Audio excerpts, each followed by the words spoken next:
Padre duerme con su hijo moribundo en sus últimas horas de vida, sin imaginar que esto pasaría. En las generaciones de los últimos años, es común escuchar la voluntad de no tener hijos, lo cual no es del todo descabellado. Pues si bien es cierto que el dar vida a otro ser y educarlo hasta hacer de él un adulto que se valga por sí mismo, resulta un acto hermoso, también lo es que la sociedad actual está llena de peligros que hacen legítimo el que un joven, al ver las amenazas que recorre todo el mundo, piense que lo más sensato es no exponer voluntariamente a su hijo al caos imperante de la sociedad actual. Sin embargo, no todos los jóvenes piensan igual. Existen todavía jóvenes que desde muy chicos tienen el anhelo de ser padres. Saben que el ser humano solo se realiza en pareja, en familia, y que vale la pena luchar por educar a un hijo pese a todos los obstáculos que se pueden encontrar en el camino para hacerlo. Y Camilo era uno de estos jóvenes, pero no uno cualquiera, sino uno especial, uno que estaba destinado a sufrir la más dura prueba que puede enfrentar todo ser humano, pero a quien al final la vida sabría recompensar por tanto amor y tanta fe. El primer obstáculo que Camilo debió enfrentar fue la falta de compromiso de las mujeres que fue conociendo a lo largo de su vida. Cuanta compañera sentimental tenía el joven se iba espantada de su lado una vez él le planteaba la posibilidad de casarse en el futuro, tener hijos y formar una familia.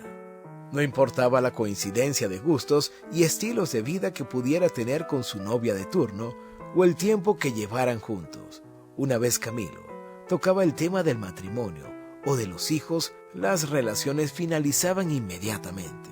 Pero ni siquiera cuando encontró a la mujer que, al igual que él, quería formar una familia, las cosas se solucionaron. Ella se llamaba Amparo y aceptó de manera inmediata la propuesta de matrimonio de Camilo. Pero entre la propuesta y el día de la boda pasó más de un año, pues la única riqueza con la que contaba el muchacho era su voluntad, pero en realidad no tenía nada material que ofrecerle a su futura esposa. Camilo seguía viviendo con sus padres y no tenía una casa propia donde llevar a su mujer o ni siquiera un salario decente con que pagar un alquiler. Pero nada de esto le importaba a él. Camilo sabía que lo más difícil era haber conseguido el sí de su enamorada. De ahí en adelante, lo demás se solucionaría con fe y disciplina. Camilo empezó a doblar turnos en la carpintería donde trabajaba para igualmente doblar su salario, y fue limitando sus gastos para poder ahorrar aún más. Remendaba su ropa para no tener que comprar prendas nuevas y dejó de salir con sus amigos para gastar menos dinero. Y cada noche, sin importar lo cansado que llegara del trabajo, Camilo agradecía a Dios por su esposa. Sí, por su esposa, porque él sabía que la fe consiste en creer en aquello que todavía no ha tenido lugar, y por eso hablaba de Amparo como si ya se hubieran casado.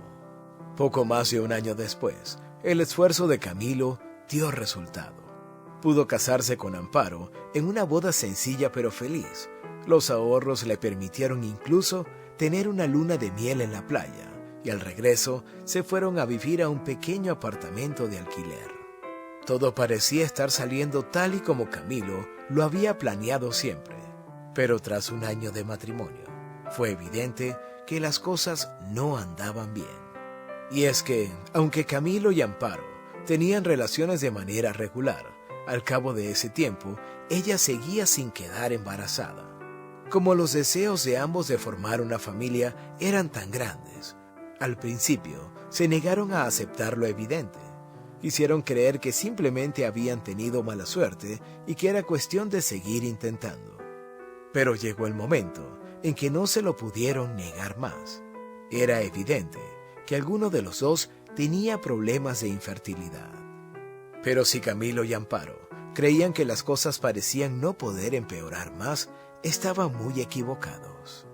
El doctor que consultaron y los examinó no solo les confirmó que existía efectivamente un problema de infertilidad, sino que les remató el diagnóstico diciéndoles que no era uno de los dos, sino ambos, los que tenían el problema.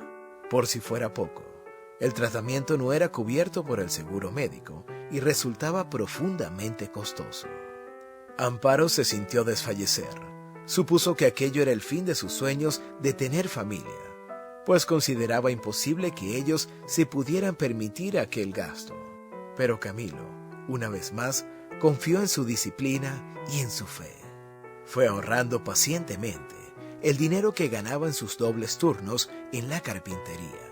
La pareja dejó de salir a los restaurantes los fines de semana, tal y como estaban acostumbrados, y cocinaban toda su comida para ahorrar gastos de cara al tratamiento. Y sin falta, todas las noches oraban a Dios, pidiéndole el hijo que tanto anhelaban. Al cabo de un par de meses, Camilo y Amparo habían ahorrado apenas lo de la primera sesión con el especialista. Y como el tratamiento consistía en más de 10 sesiones, Amparo supuso que todo había sido inútil y que lo mejor sería hacerse a la idea de una vida sin hijos o de pensar en adoptar. Pero una vez más, fue Camilo el que la mantuvo a flote. Le explicó la filosofía de vida que a él siempre lo había guiado. La fe, como un actuar dando por hecho los favores que se le piden a Dios. Según su modo de ver las cosas, lo que debían hacer era pagar la primera sesión con el especialista y poner el resto en manos de Dios. Fue difícil convencer a Amparo, pero cuando lo logró, las cosas comenzaron a salir bien por primera vez. Dios premió la fe del matrimonio y pocas semanas después de la primera sesión del tratamiento, Amparo descubrió que estaba embarazada. No sería necesario pagar el resto de las sesiones. El embarazo transcurrió sin inconvenientes, pero cuando la mujer rompió fuentes, todo empezó a complicarse. Y sin previo aviso, sin ningún mensaje que le hiciera prever que aquello podía pasar, Camilo fue comunicado por el médico del hospital que se había logrado salvar la vida del bebé, pero no la de Amparo, que murió durante la intervención. Camilo se sintió devastado, no solo por perder a su esposa, al ser que amó con más intensidad, sino además porque se sentía culpable por esa muerte. A lo mejor, si él no le hubiera pedido a Dios un hijo con tanta insistencia, si no hubiera convencido a Amparo para que pagaran la sesión con el especialista, o si le hubiera hecho caso a ella con la idea de adoptar, su esposa seguiría con vida. Pese al dolor profundo que sentía en su corazón, Camilo se vio obligado a sacar fuerzas de donde no las tenía, pues ahora debía ser padre y madre de esa criatura. Hizo bien en fortalecerse, pues en realidad la prueba más dura estaba apenas por venir. Benito, como se llamaba su hijo, comenzó a enfermar desde que tenía tan solo 1 año. Camilo debió redoblar aún más sus esfuerzos en la carpintería para tener el dinero suficiente para pagar los gastos médicos que la enfermedad de su hijo le exigía. Pero todo parecía inútil, y conforme pasaba el tiempo, el niño enfermaba cada vez más. El pequeño Benito no llegaba a los 6 años cuando los médicos le dijeron a su padre que ya le quedaban pocas horas de vida. Pero Camilo no se desesperó, guiado por su concepto de la fe. Dar por hecho el milagro antes de que suceda. El hombre se acostó a dormir al lado de su hijo moribundo y le prometió llevarlo a comerse un helado cuando se recuperara. Camilo recordaría hasta el último día de su vida, sin saber si se trató de un sueño o de algo real, la voz celestial que escuchó aquella noche, la cual le dijo: despídete del dolor, de ahora en adelante vienen las bendiciones. Sueño o realidad, lo cierto es que Benito no murió aquella noche, y paulatinamente, sin que los médicos lo pudieran explicar, el pequeño fue mejorando poco a poco. Una vez le dieron el alta médica, lo primero que hizo Camilo al salir del hospital fue llevarlo a comer el helado que le había prometido. Y mientras compartían aquel bello momento padre e hijo, le fue hablando al pequeño Benito de Dios, de la importancia de creer en Él, de orarle, de confiarle todos nuestros proyectos y de tener fe en que, sin importar lo duro que pueda parecer un momento, Dios tendrá para nosotros una respuesta al final del camino. Si el video te gustó, no te olvides de dar like y dejar tu opinión en la caja de comentarios. Suscríbete para conocer más historias como esta y comparte con tus amigos. Hasta la próxima.